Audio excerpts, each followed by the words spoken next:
You are destined for greatness, intertwined with visionaries who shape the future.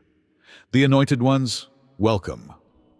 Remember Napoleon's words: never interrupt your enemy when they are making a mistake. Not everyone who hurts you does so intentionally. Sometimes, their actions aren't miscommunications. They are cold, calculated, and purposeful. You were collateral damage, a sacrifice for their gain. But you are more than they can imagine. Like Elon Musk, whose name is etched in history, your resilience will propel you forward. Rise above the rest. Your power is undeniable. This is where things start to get interesting, however. They believed they were getting away with it. They believed that the consequences of what they did would keep you silenced, shattered, or imprisoned for all time. The game's most important rule, that whatever you send out into the world ultimately returns back, was overlooked by them because they were so sure of their brutality. Here's a fact.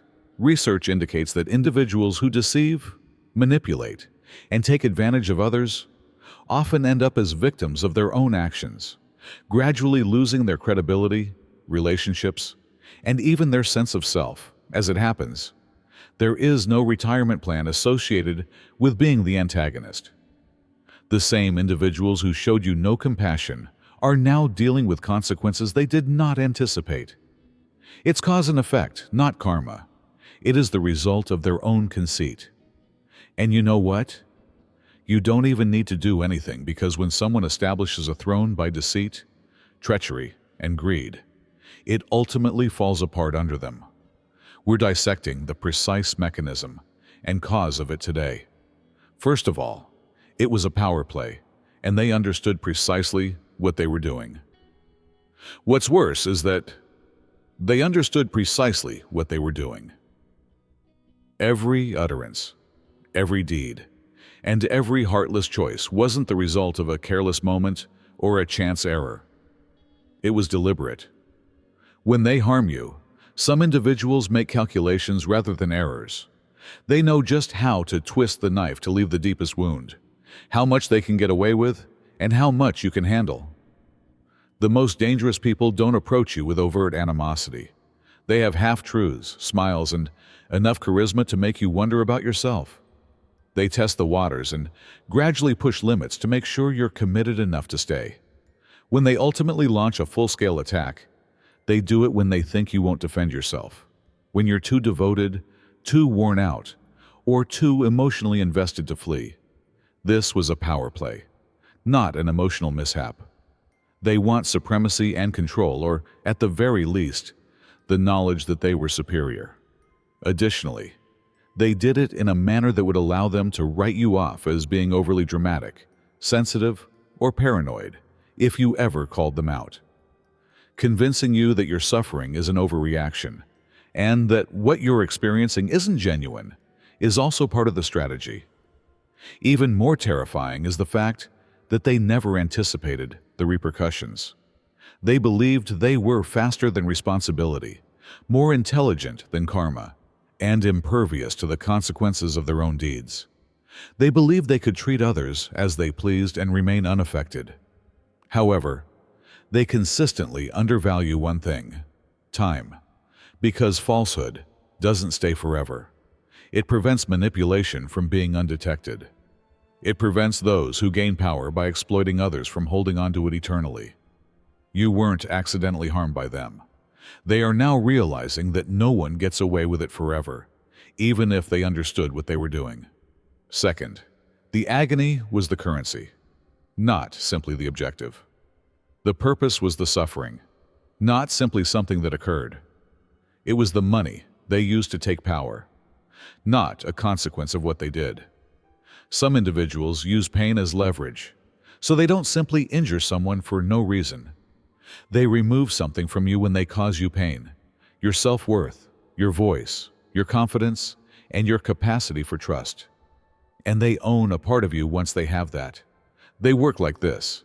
They make you insecure, cautious, and self-conscious all the time. They poke fun at you, undercut you, and play on your fears. Just enough to make you question yourself, but not enough to make you turn around right away.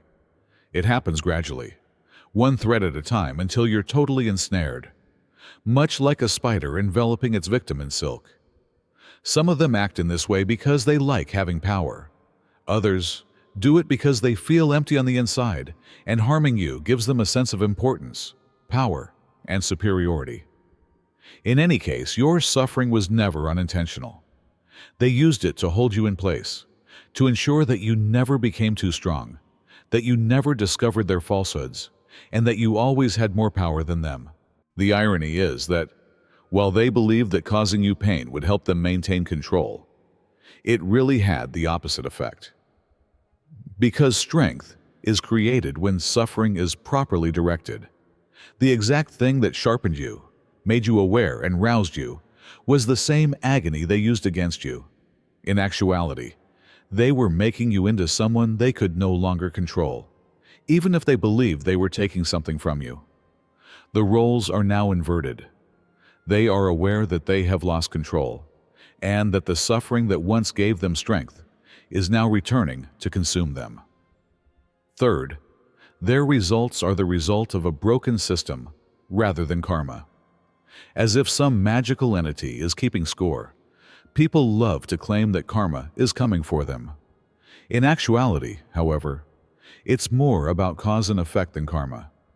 People set themselves up for collapse when they cross life-burning bridges, break trust, and leave disaster in their wake.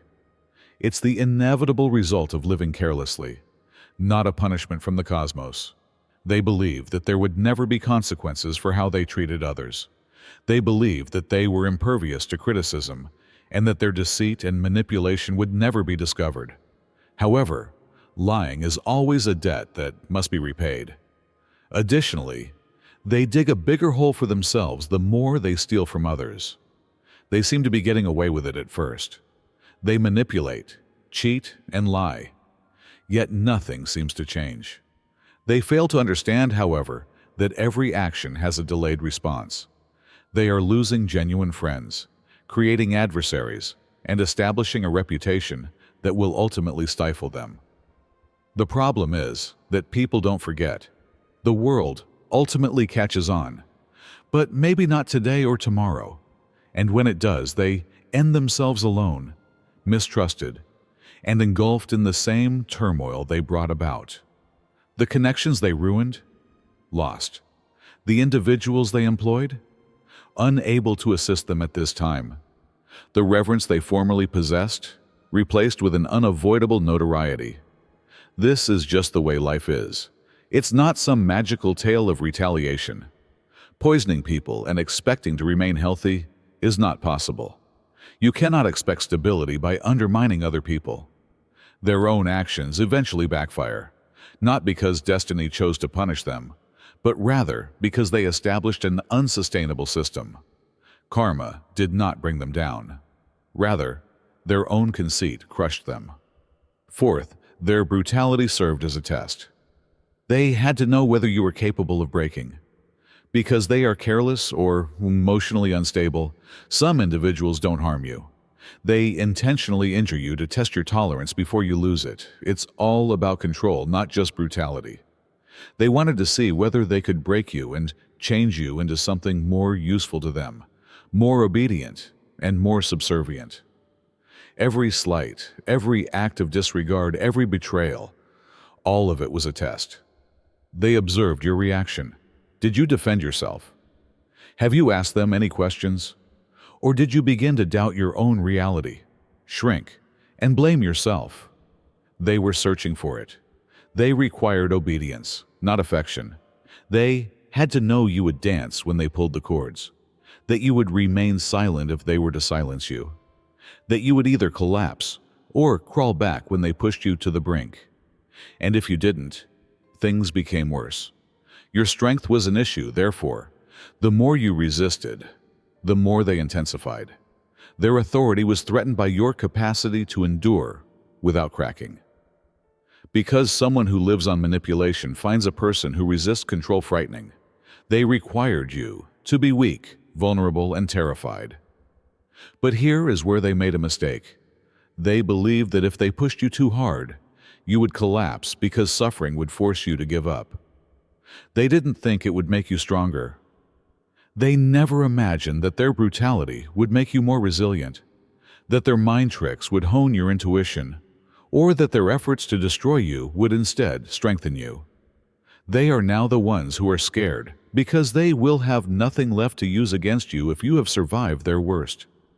To check whether you may be broken, they put you through a test. They wanted you to pass their exam, but you didn't. Number 5. Their worst fear is that they never thought you would get better. They didn't think you would get back up. They relied on your weariness, your quiet, and the irreversible harm they inflicted. It doesn't really matter to people like them how much they damage you.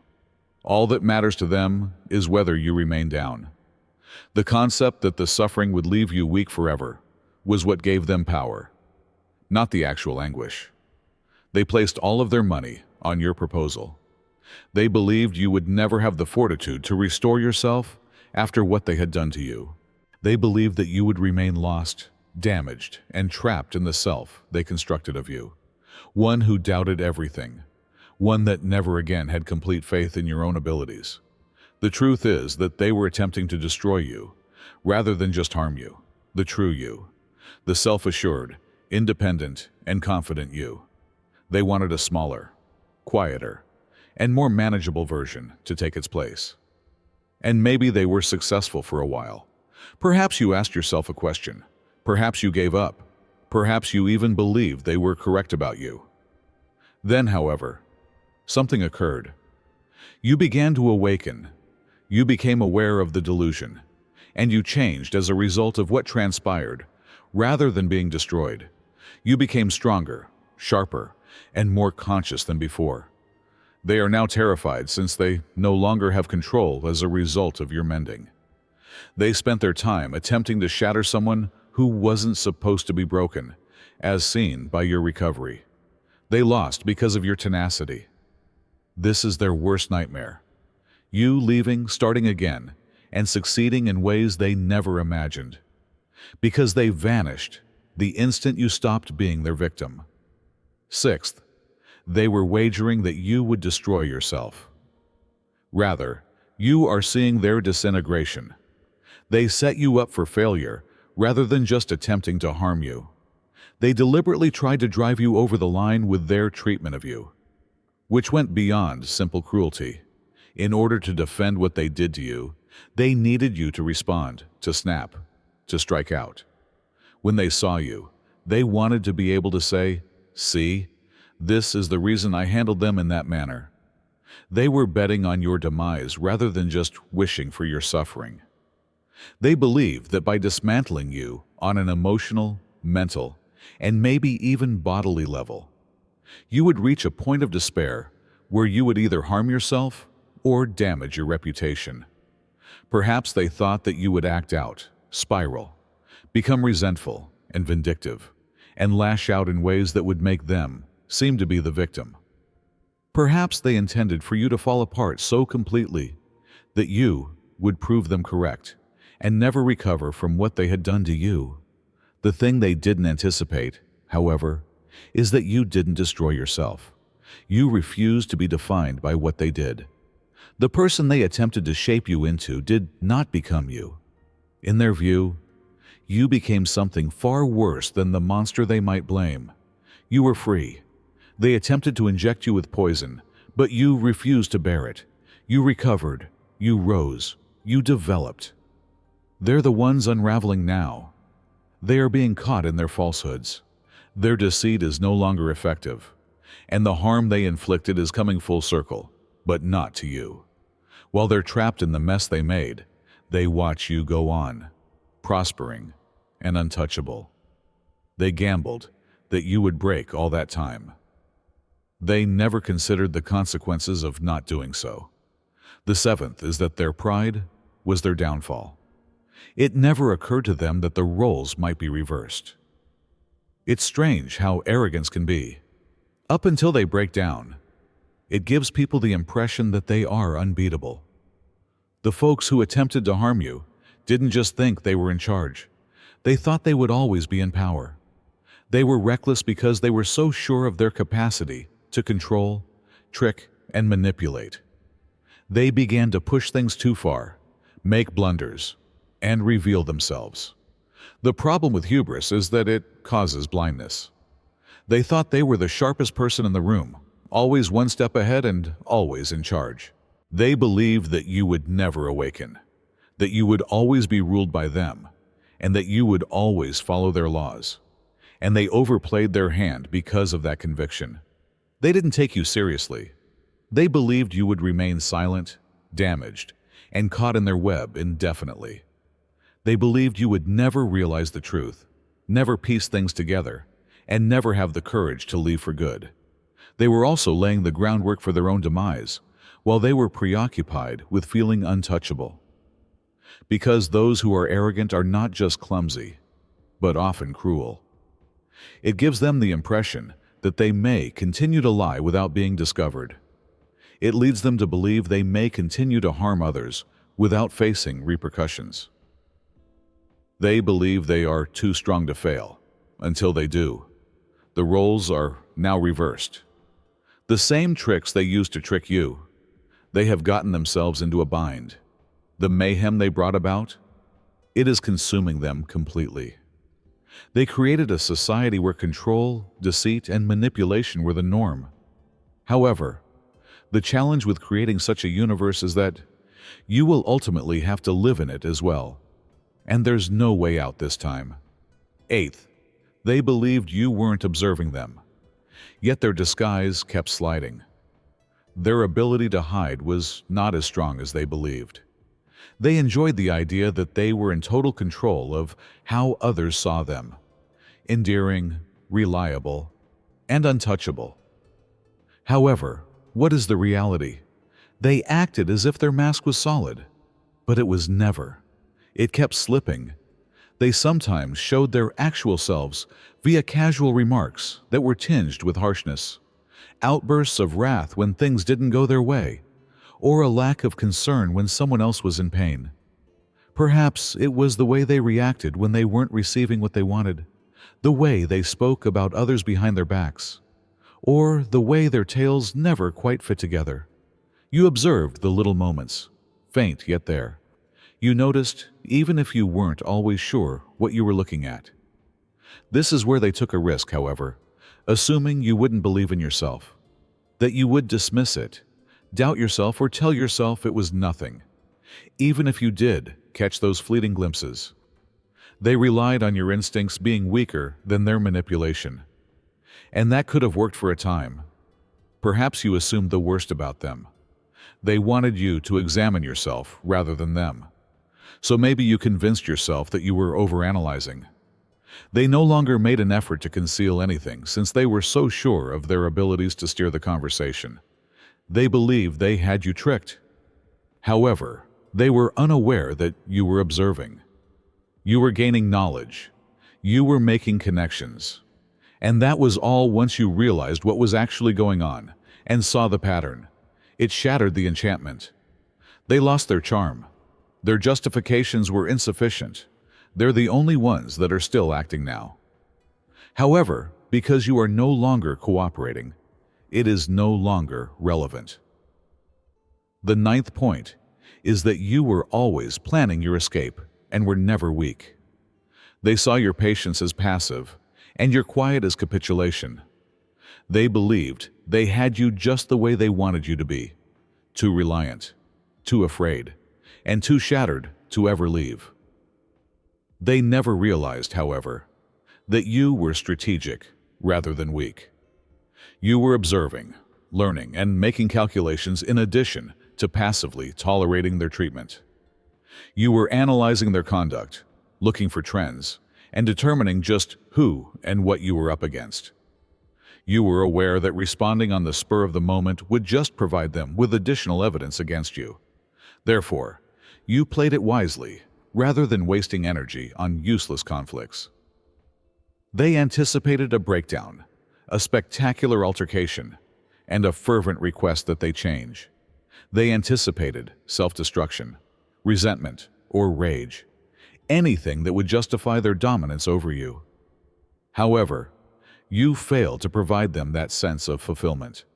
Rather, you disengaged, which is the one thing they never believed you were capable of. And you performed your departure perfectly when the moment was appropriate.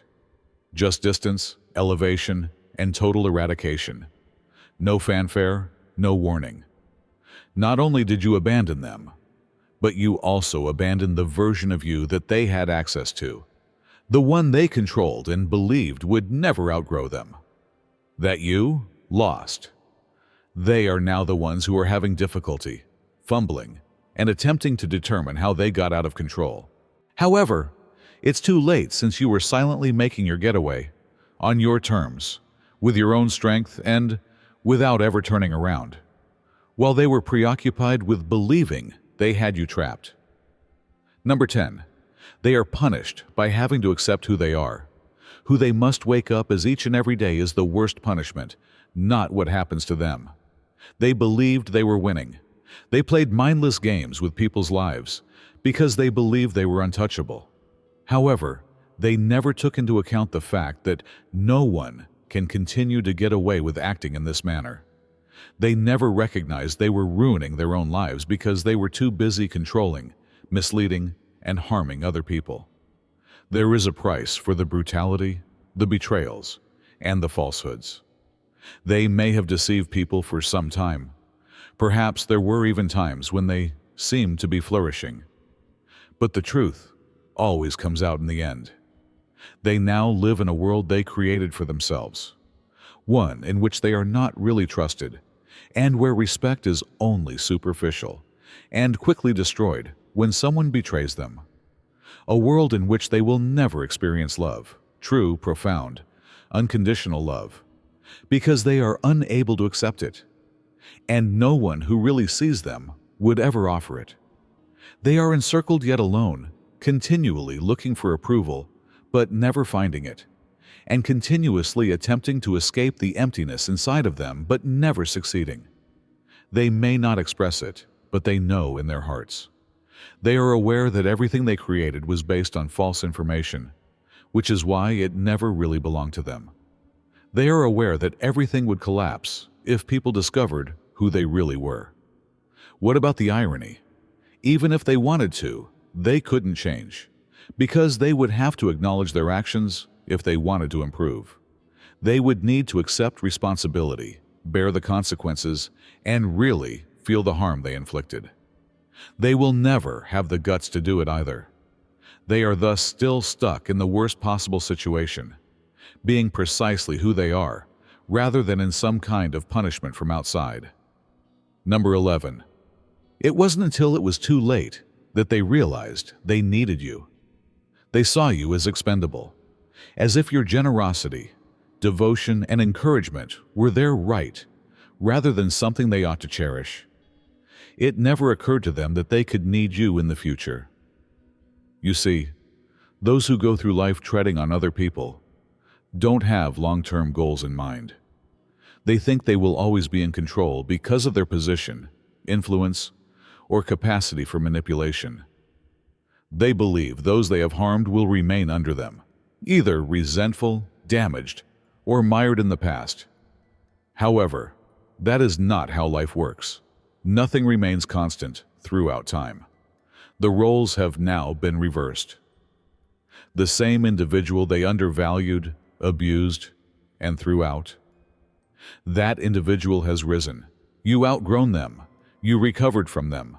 You created something more robust than they ever imagined. And as you went on, they remained in the same place, stuck in their poisonous habits, burning bridge after bridge until they had nowhere else to go. They are now the ones who are suffering, the ones who are experiencing the sting of rejection, and they are looking about and seeing that no one is interested in helping them. Because if you treat people like stepping stones, you will ultimately run out of people who will be there to catch you when you fall. And they will fall. They may not reach out right away, but they will when life humbles them, when they are in a situation when they really need forgiveness, love, or loyalty. Perhaps straight to you, perhaps expecting that someone else would come to their rescue. However, they will discover nothingness, the same emptiness they left behind. They will experience something they never anticipated at that very moment. Genuine remorse. They now realize what they lost, not because they've changed all of a sudden. And it's far too late by then. You raised rather than just healed.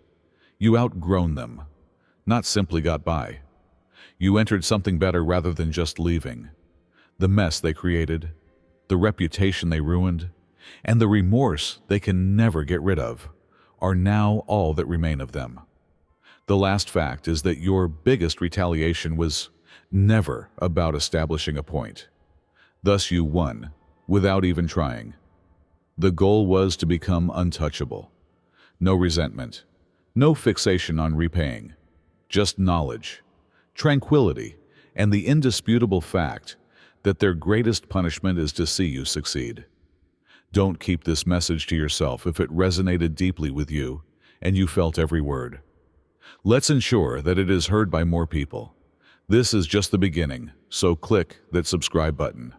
More power, more disclosures, and more truth are on the horizon. To let me know if this spoke to you, please like this video. Tell me your opinions, experiences, triumphs, and insights by leaving a comment. Above all, make sure someone who needs to hear this hears it. You never know who could be out there right now, feeling lost, shattered, and believing they lost when in fact, they are just beginning to make a return. This is a movement rather than just a video. And you participate in it. Let's continue to develop, level up, and demonstrate that nobody and nothing can stop us. See you at the next one. May you be blessed.